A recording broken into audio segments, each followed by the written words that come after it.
Okay.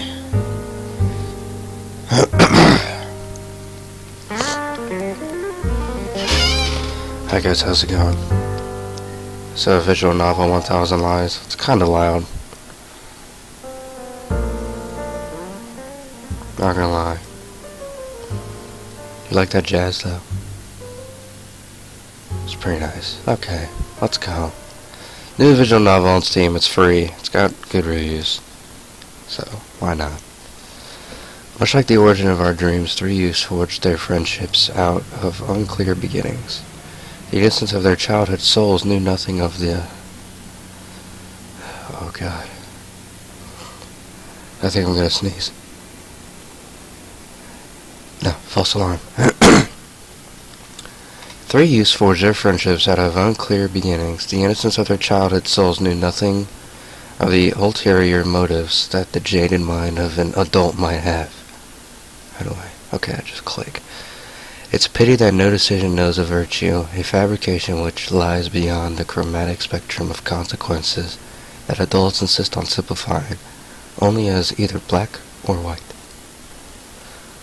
So they maintain that lies should not be told. Lying is wrong. With empty words they wage their futile battle against human nature, pretending to know what they speak.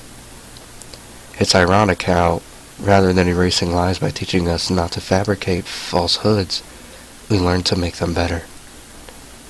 After all, who honestly seeks the truth? We only open our ears to the confirmations of our biases. Oh, man. Allergies. And that's strange because, in my opinion, there is no one who is more sincere with their words than the greatest liar of them all. Piano. Notes fell readily from my memory and onto the piano keys on my fingertips, recreating the trite sounds of Maestro Debussy's esteemed melody. Debussy? Is that it? I know that's Maestro, but Debussy, I don't know. Good God. You could barely see that stuff on the side. I played for no attentive listeners. In no grand auditorium, only one man fell within earshot of my tune. As weak with his words as with his posture, he shifted his eyes about in a mixture of fear and doubt. Even if I were to close my eyes, I could draw his features in the void with nothing more than my memories. Every feature, every pulsing movement, the signs on his face that age had yet to win its long battle against his youth. I could still taste the crisp, bittersweet flavor my mind gave to the air on the day I found him. Kinky, staring so intently at the starry sky, as if he wanted to leave the rest of the world behind. That infamous night, quietly overseen by Maestro Debussy, would change everything forever.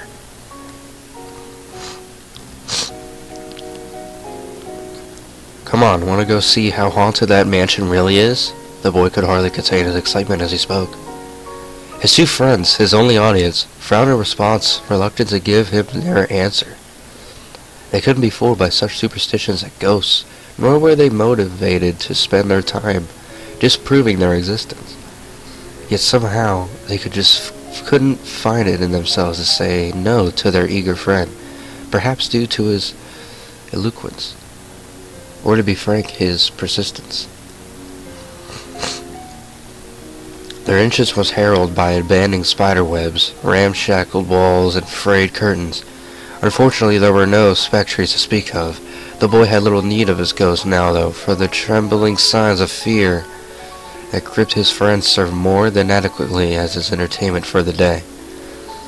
So our intrepid leader took point, taking his exploration party deeper into the dust-veiled interior of the old mansion. He brought his attention to a single book laid atop an aging podium. A sure sign that no pages of content were more worthy of reading than those found within the centerpiece on display. Its words were still legible, if only just and apart from the rest of its treatise on keeping close relationships unbroken. It offered a dire warning. Desecrating that which does not belong to you will bring nothing but punishment. That which you love will inevitably become the greatest of your fears. When during the... What the fuck? What? During the syzygy?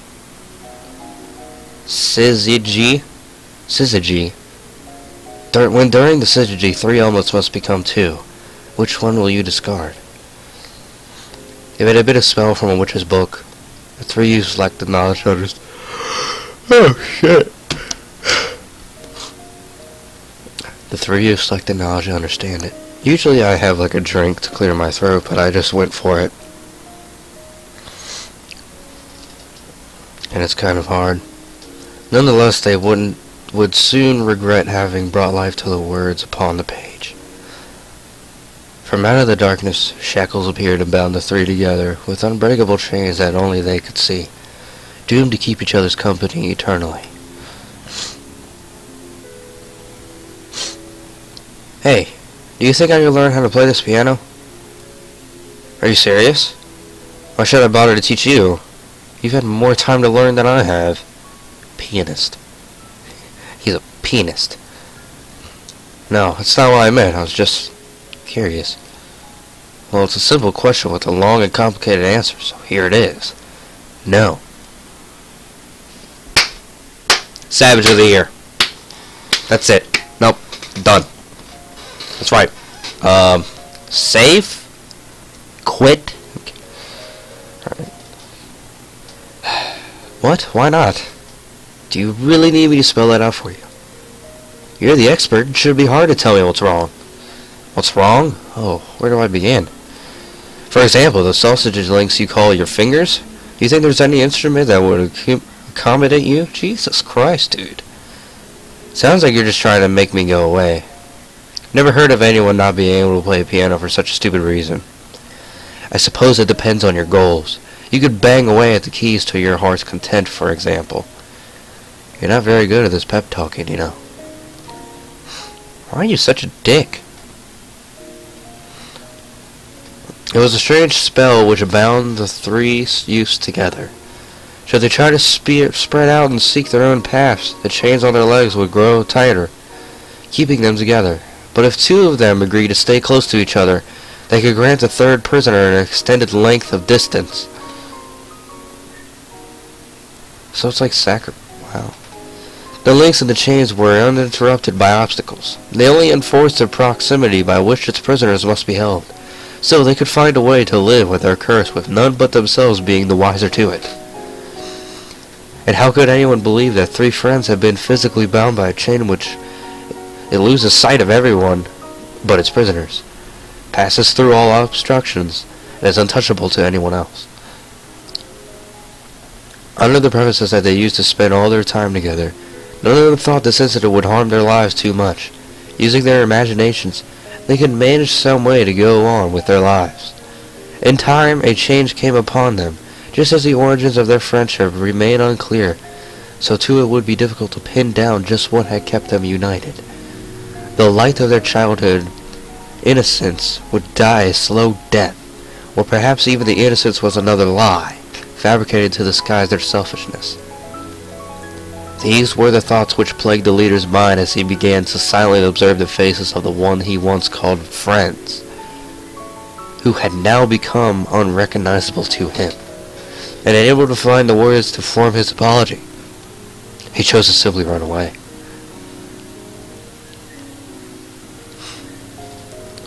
Come off it already. You didn't come here for a piano lesson. If you got something to say, spit it out already. But the kid merely choked on his words, unable to force his thoughts into the open air. You don't have to say a thing if you don't want to. You're a grown man and you can make your own decisions.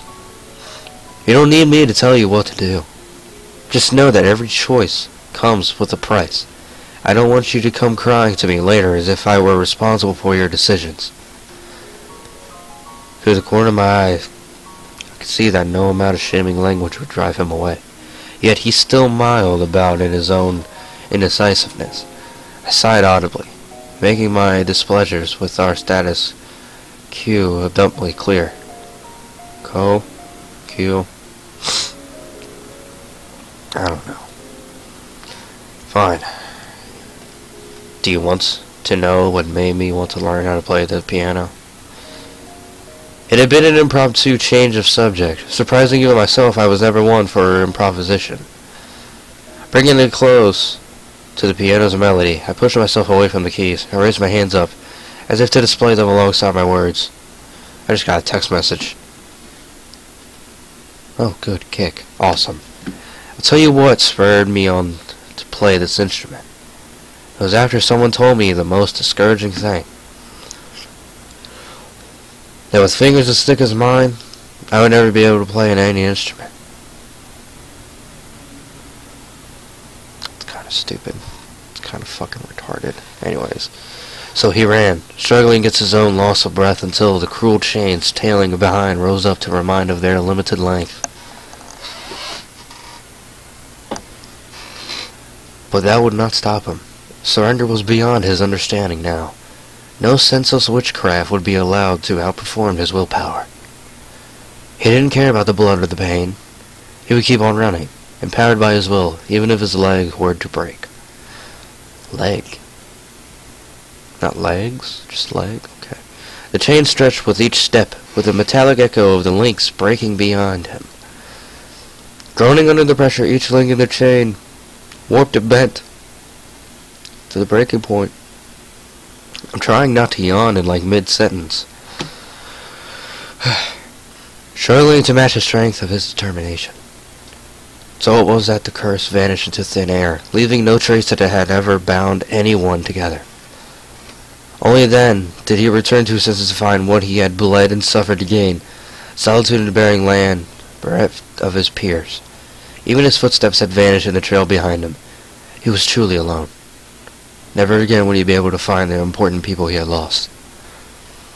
So he just basically abandoned his friends. That's the intro. Chapter 1. It's kind of a cool story. Based on a true story. Okay, let's go. Based on a story. That should be true. Okay. Fuck with my emotions. What? Indian? Fucking weeaboo. Indian? I know how you feel about me, but I mean, we spent a lot of time together. It's been fun being with you, but like, you're a great friend, so it'd be better not to lose that. I'm sorry, and yet I don't know what I'm saying. Say it with the chest. Why did you have to confess to me here and now? So, what? Kieran? Siren? Siren. I don't know. Indian. Indian. Indian. This is really loud. Like, okay, don't mute it. There we go. Okay, it's not you, it's me. Is that what you wanted to say? But the truth is that until now, I was your second choice. The backup in case the first didn't pan out, am I wrong? No, it's not like that, I swear. It's precisely the issue, Zyva. I'm tired of hedging my words with you, with everyone. I knew that nothing could ever be the same after confessing, after expressing how I felt. I thought you would accept my feelings, and I was happy. I couldn't believe that someone like me could connect with another person. Although now I see that it was all fake. I've been thinking about it, and now it's clear to me. One of us has been playing with the other's emotions without considering the consequences. And now? Now you don't even have the courage to go back in spite of finding out the truth. Don't you see that with that attitude, we can only hurt ourselves? I thought I loved and adored you. Now I'm not so sure. Maybe I was deceiving myself all those times we spent together. Or maybe it was just my lack of experience. The only thing I do know is that we can't keep going down this painful road. And even so, a part of me doesn't want to let you go. Even if that means we're only friends. Even knowing the suffering that awaits me. Siran, what are you thinking? How could you say something like that? Whispers spread throughout the classroom. As expected, we became the center of attention, and students from all of the nearby classrooms crowd around to eavesdrop. The pressure put on me by the current situation makes my legs begin to shake. Still, somehow I managed to look calm and composed. What the fuck? What? Who the hell? This might be the definition of a fuckboy right here, ladies and gentlemen. As you can see, look at that 15-inch deep V. Clearly showing off that he has pectorals.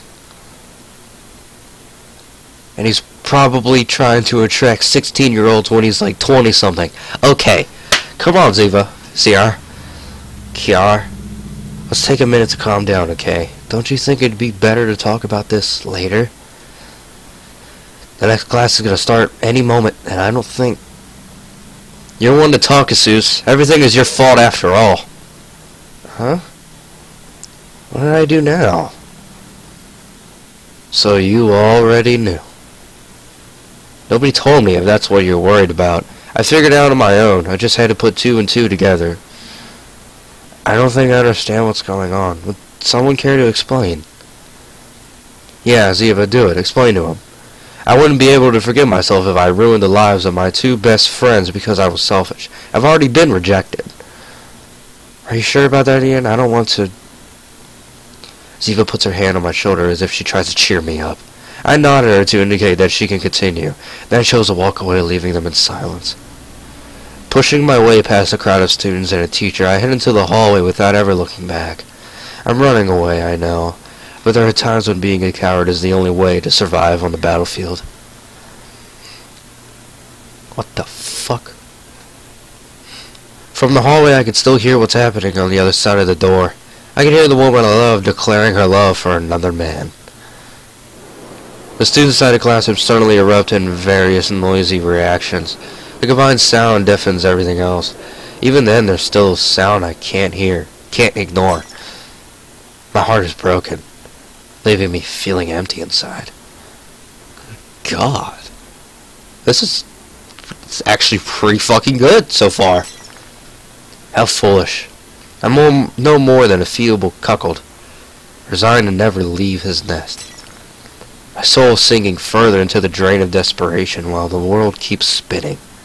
I'm unable to bear the sound of everyone else's happiness. My sanity is blinded by jealousy, which in turn caused me to retreat into loneliness. I'm not even a third of the man I used to be. For what reason should I keep this farce up? Good God. I'm sorry, Ziva, I'd be lying if I said that I didn't like you. Fuck boy. Then what's the problem? There is no problem. You're beautiful, any man's ideal woman. I've dreamt of many... Okay. I've dreamt of you many times. Of us being together. Going on walks while I hold your hand. Even our wedding. I've dreamt of the house we could buy. 3 kids we would have. The names we would give them. Ozzy, you're a fucking freak.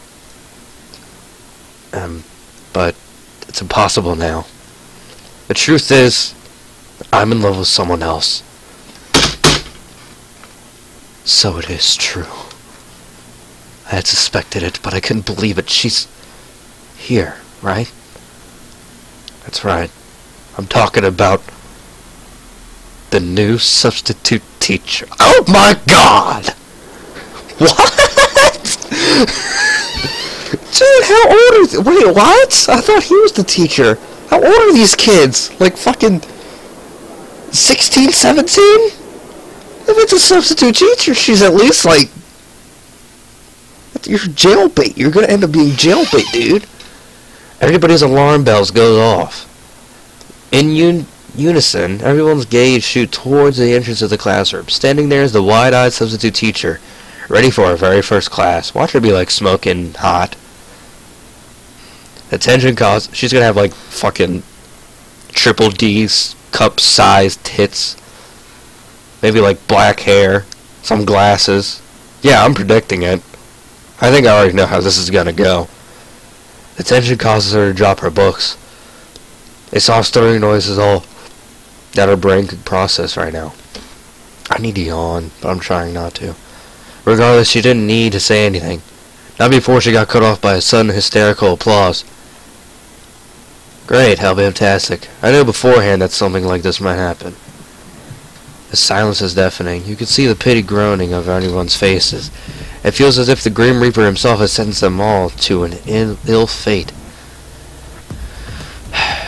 You had wanted to confess before Ozzy did. Both of us knew what we had been planning, and about his unrequited love for the teacher that the rest of this class hadn't even met yet. That's why we had to move on ahead. You ought to fear, and I ought to despair. Okay, pretty sure my house is haunted.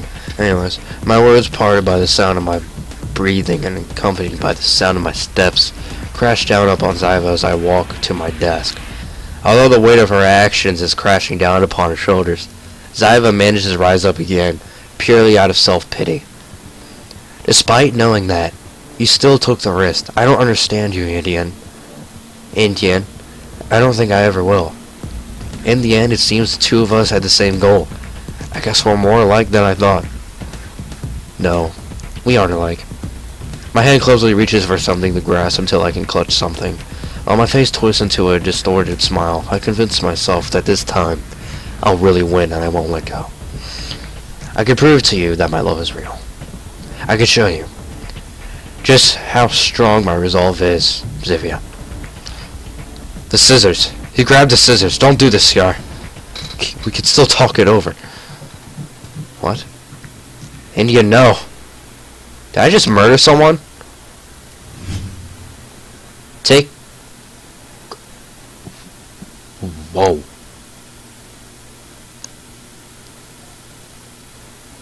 Holy shit. Dude.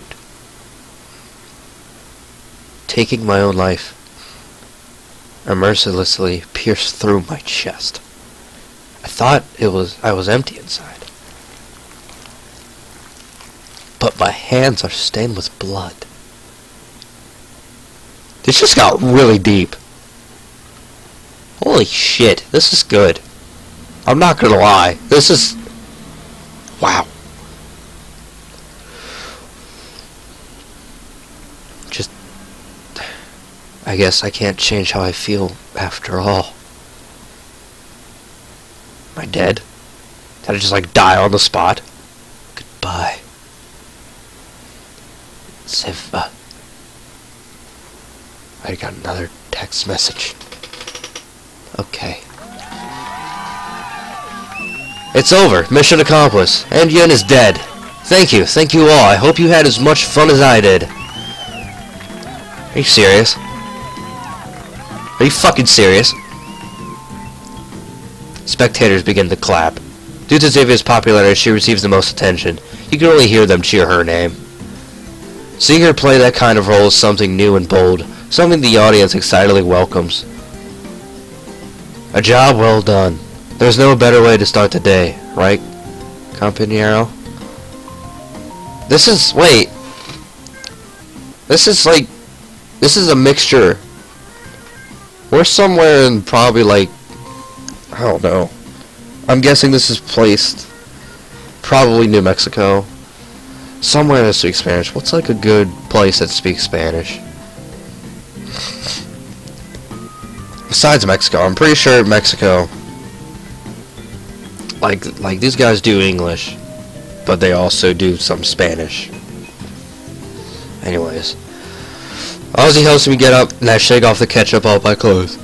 Are you fucking kidding me? My shirt is complete right, but what could I do? It was a small piece of pay in exchange for some laughs.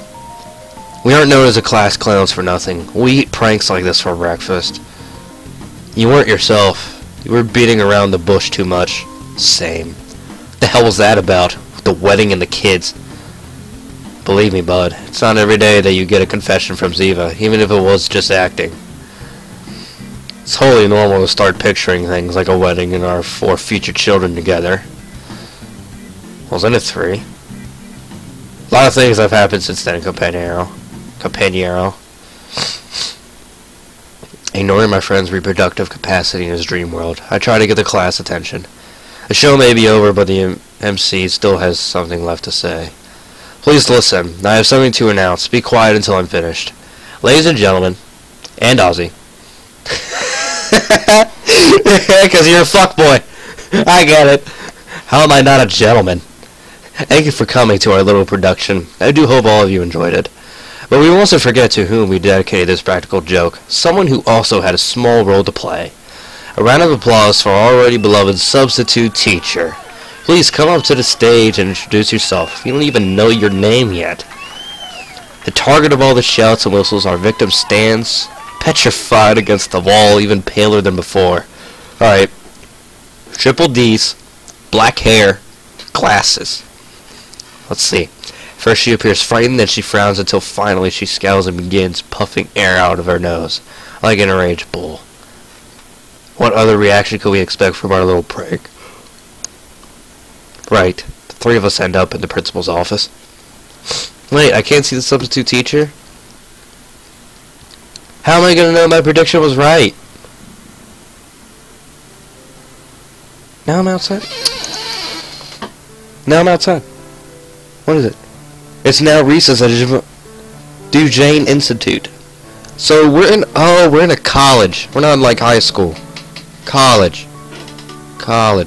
Duquesne Institute. Is that a real place? Hold on. I am doing some investigating. This is probably not a real place. Fuck. I can't spell. Duquesne Institute.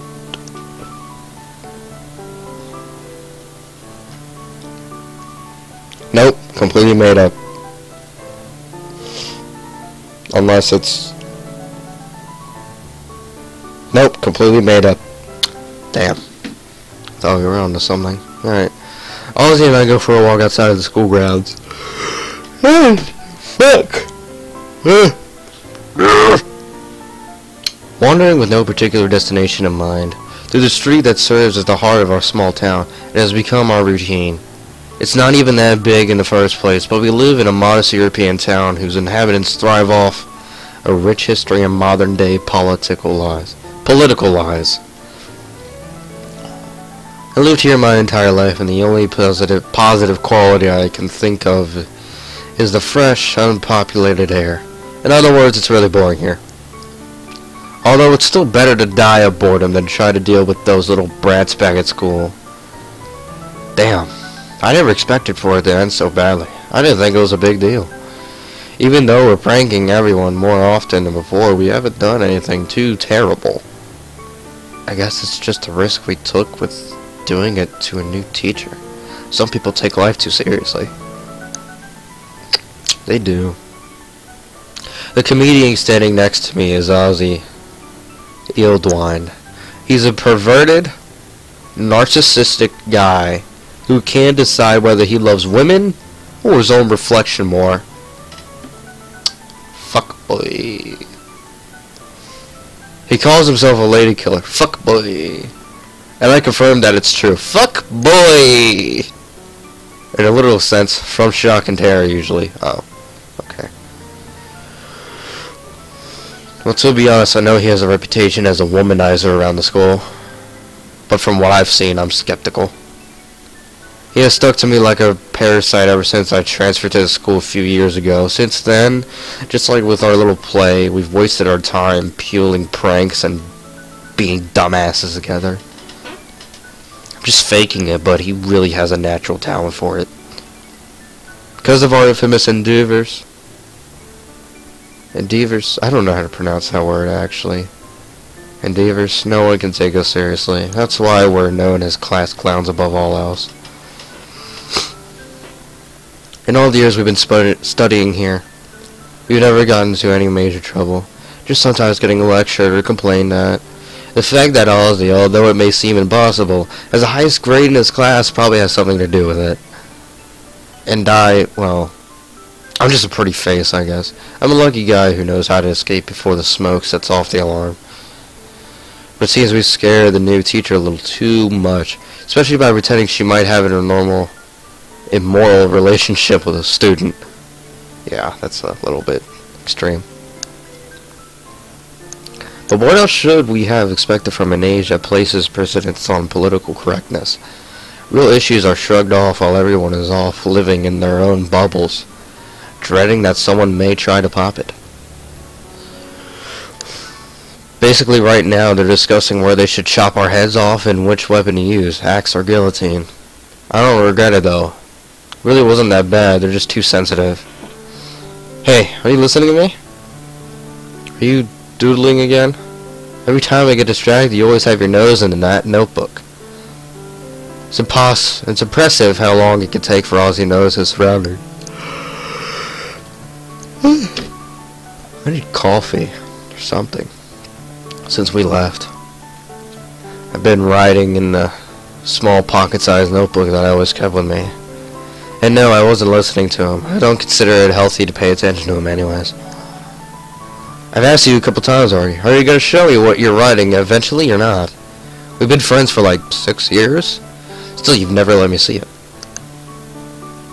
I puff and close the notebook with my phone and index finger. It's a question that's it's a question that I should expect by now, seeing as this fixation of mine usually catches everyone's attention at some point. No, it's not weird to write entries in a diary, or to jot down ideas, neither of which was what I was doing. It's only because I do it so often that it's even noteworthy. What am I writing? No, Ozzy.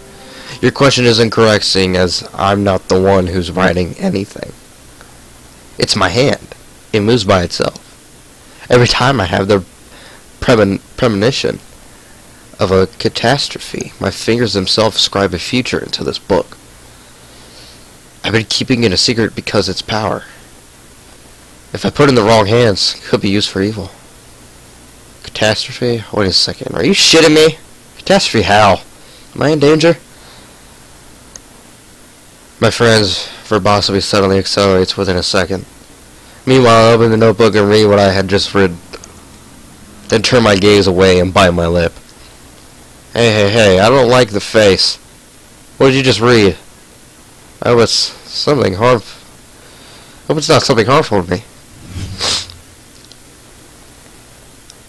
What? At that very moment I shiver. It was as if lightning had struck me. With no control over my body, I write a short sentence on a new page and then rip it out as the premonition finishes. Okay, now you're really freaking me out. What did you write? I can't tell you. Hand it over. Ozzy snatches the crumpled sheet of paper away from me. Finally, while trying to keep a composure that he clearly lacks, he reads its contents. The time is quickly approaching. Something worse than death will haunt you down. Hunt you down. Worse than death. Ah! I only touched your shoulder. Why'd you jump? How are my favorite guys? I've got good news. What kind of premonition is this, Kiara? Well, I wrote about something worse than death, and then Zeva came along. I think it hit the mark. What are you talking about? And why do I get the feeling that this isn't good? Let's not get into the details. Sean was writing his notebook again, and I wanted to know what it was, since he never tells us. Zeva moves her gaze from Ozzy to me, binding me with a sparkle shimmering in her eyes so brightly that it resembles a lighthouse. Oh. So Indian was compulsively writing in his notebook again. Can I see what you wrote too, eh? Can I? She tries to steal my pocket-sized notebook by jumping on me, but since I'm used to her trying this kind of thing, I managed to evade her in time and hide it away in my back pocket. Hands off, Sigmund Freud. Sigmund Freud. Yeah, Sigmund Freud. Damn, savage. Jeez, so unfair. If you won't show it to me, then your treatment will never progress, Indian. Don't be deceived by her charm. Yet appeal. Zeva Shetty is one of the most dangerous species in the entire world, according to 9 out of 10 experts. What? While most of my fellow Furna will tell you the opposite, since they're all madly in love with her, To me, that was nothing more than a headache. I mean, just take a look at her. It's like she's straight out of an RPG with those clothes. What's it's true. But since she's attractive, everyone just turns a blind eye. If I had to describe her, I'd say she's a wannabe psychologist with a touch of insidiousness and deceit, who has also been determined to ruin my life since the very first moment we met earlier this year. Her dream is to go to college and focus on studies of the human mind. And what better practice than experimenting with mind first? Somehow she found out about my habit of scribbling in my notebook, which she described as interesting, and hasn't stopped bugging me since. She decided to be her test subject. Not a week goes by where she doesn't try to psychoanalyze me or fish my paper scraps out of the trash and read them. Even worse, sometimes she tries to steal my notebook so she can discover the secrets. At least now she calls me by my sure name.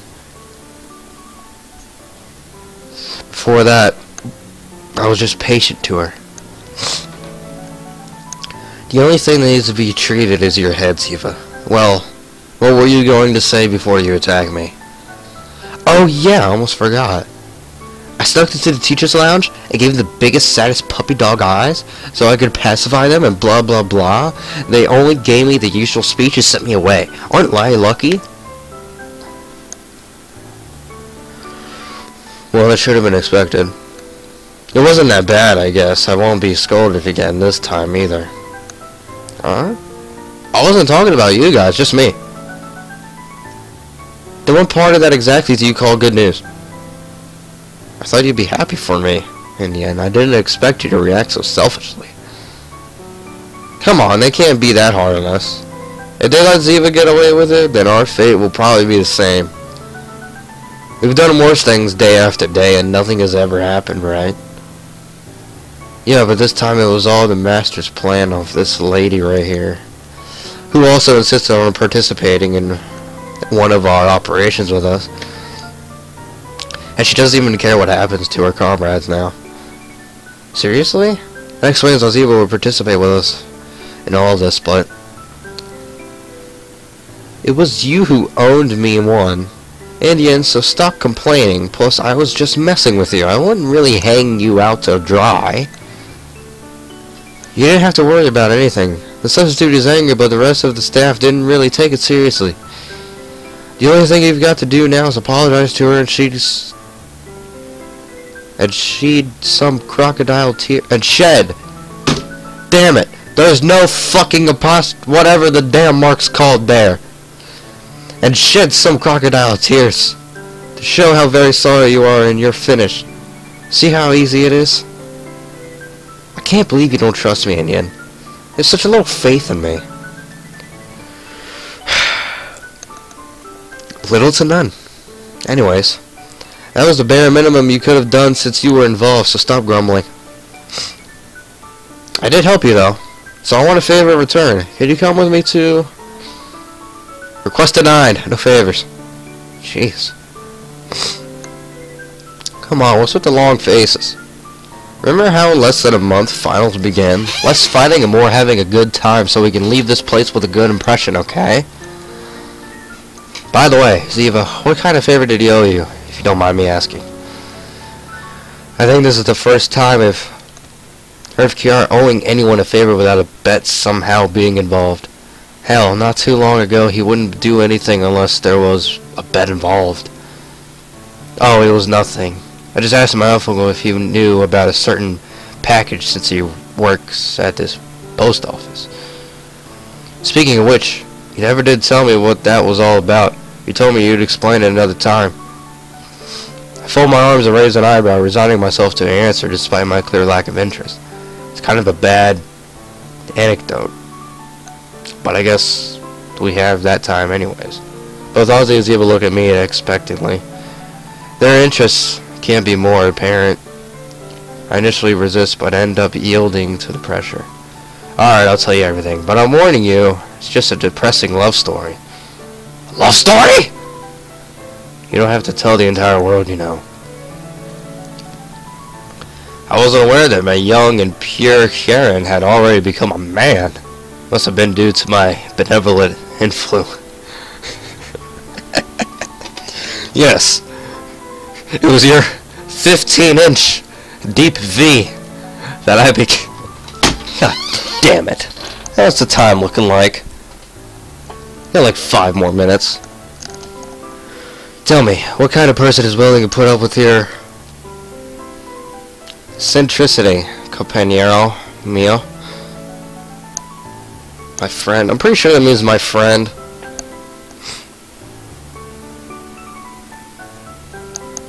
I don't remember. I took Spanish 3. That was about it. Hey, I always have to put up with you and I don't complain. Quit joking around. But you complain every single day. Could you please stop beating around the bush? Okay, straight to the point, I get it. I clear my throat before starting. Let me do that too. Let's see. It all started this one night. I was in my warm and comfortable room. But your room is pigsty. I've seen it. Warm and comfortable, as I said.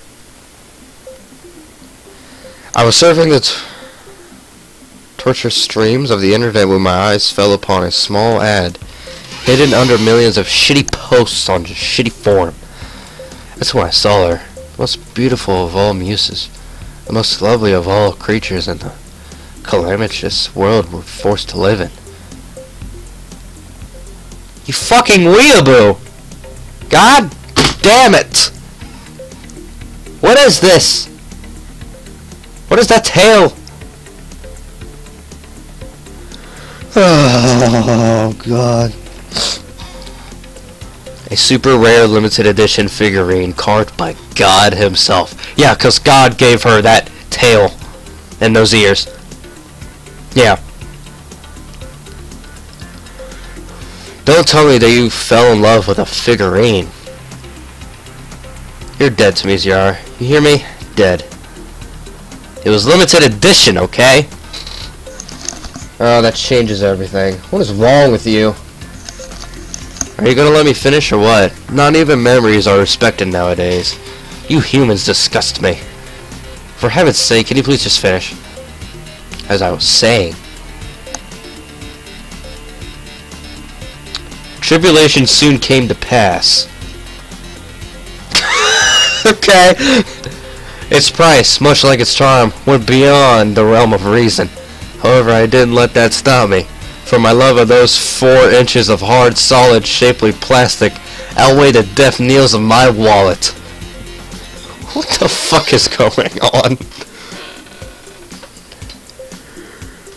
Oh God.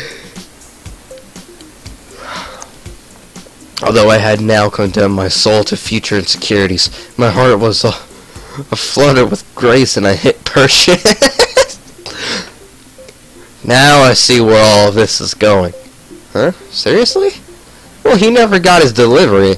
That's why he asked me if I could ask my uncle to check it out. But that doesn't make sense. Couldn't you just ask the post office yourself? Here's the problem. I didn't order it under my name. I bought it with my dad's credit card without him knowing about it. Kind of. So I can't even pick it up. That's the drama I've imposed upon myself right now. You can leave your snot rags and tear tissues in the garbage to your left. Thank you very much. Now, a round of applause. You stole your father's credit card.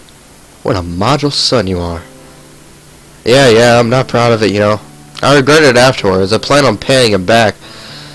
But I can't do anything if they lost the package. The weirdest thing is how on the website I ordered from, the shipping page instantly indicated that it was delivered. Signed for and everything. How is that even possible? I don't know, but there's another mystery. Asus, your phone is one of those high-tech ones with interests and stuff, right? Internet and stuff, right? Can you lend it to me? Sure. Give me a minute. Don't tell me you don't have internet on your phone in this day and age, and yet... My phone was more useful as a hammer than for communicating. Look at the biceps I got from carrying that thing around. The truth is that I broke it not too long ago, and now I gotta buy a new one. But I'm lazy and in no hurry. I'll get a new one when a sale comes around. What an old timer. How is it even possible for someone to live without a smartphone nowadays? You can come back to the future any time now, McFly. Don't try to reason with him, dear. He's a lost cause. Here you go, Hyar. You know how to use it? Asus then shows me an app to check my email with just like I asked him to. I enter my email address and password with ease on the touchpad and open the very first email in my inbox before presenting the screen to my classmates. Is that a threat? The email says the following. From Harry H. Stupid ass email. 2. Kieran, Indian. Boss ass email. Not for everybody. Can a figurine really come to life and disappear? If you want to know the truth, go find it. This Monday, after class, come to the playground in the deserted neighborhood. Good luck making your first decision. After both of them read it, I hand the phone back to its owner while he's still in shock. Wait, what's this supposed to mean? That's what I'd like to know. It's almost like someone challenged me to a duel. This is insane. You ordered a figurine. You didn't kill anybody. You didn't kill anybody, right? A lot of people every single day. I haven't been a professional hitman for the last 13 years for nothing. Don't look at me like that. Of course I haven't. Yet. So who's the Harry H, if I may ask? Don't ask me. I don't know any Harrys. Not to mention that I used one of those free emails that anybody can create. So there's really no way for me to know. What are you gonna do? I can't see the police investigating the kidnapping of a plastic figurine. It must be some kind of joke. Some internet friend must have known about it and decided to pull a prank on me. You're just going to ignore it? Of course, I'm not stupid. Aren't you curious? I'd like to take a peek, but I wouldn't want to go alone either, just in case. I can live without knowing. I'm just upset that someone would pull a prank like this after my loss. Doesn't anybody respect true love these days? That's the problem with you, Indian. Everything's outside of your comfort zone bothers you. Preparing a surprise party for you must be hell. If it's just a joke, then you should laugh about it. Maybe even go there. It could be fun. What could go wrong? Yeah? I have nothing against surprises. But when nothing goes my way, then of course it's gonna upset me. Anyways, how did you manage to turn this into an impromptu therapy session? Just so you know, I hate you. Me? Therapy? What makes you think that? In fact, we could change subjects and talk about something more interesting. For instance, did you notice that during that anecdote you shared with us, you displayed symptoms of kleptomania, compulsive buying disorder, and paraphilia? That's a real thing. Kleptomania. And you don't have a smartphone. Get wrecked, little bitch. That's the worst part by far. I don't have a cell phone, so I don't have to talk to you two outside of school. And why do you care? The important thing is how everything goes wrong for me, and you aren't helping. Well, we've killed enough time here. We should probably head back to the classroom now. With the intention of leaving before Ziva has the chance to toss me on a couch, also stops me with a question. Hey, before we go, I'd like to know one thing. If that notebook doesn't make you clairvoyant, what does? I chuckle in response. I write 2 short notes on different pages and I tear them off, handing the first one to Ozzy. I'll give you a hint. It isn't actually a clairvoyance, but something similar. I pat him on the arm, bidding him farewell and leaving him behind as he breathes a note out loud in a hushed voice. You don't have to flirt with Ziva while I'm looking away.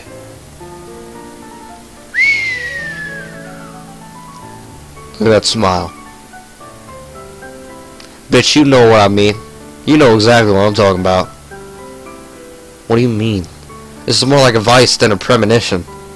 And bad advice at that. Did you say my name? Did you write something about me?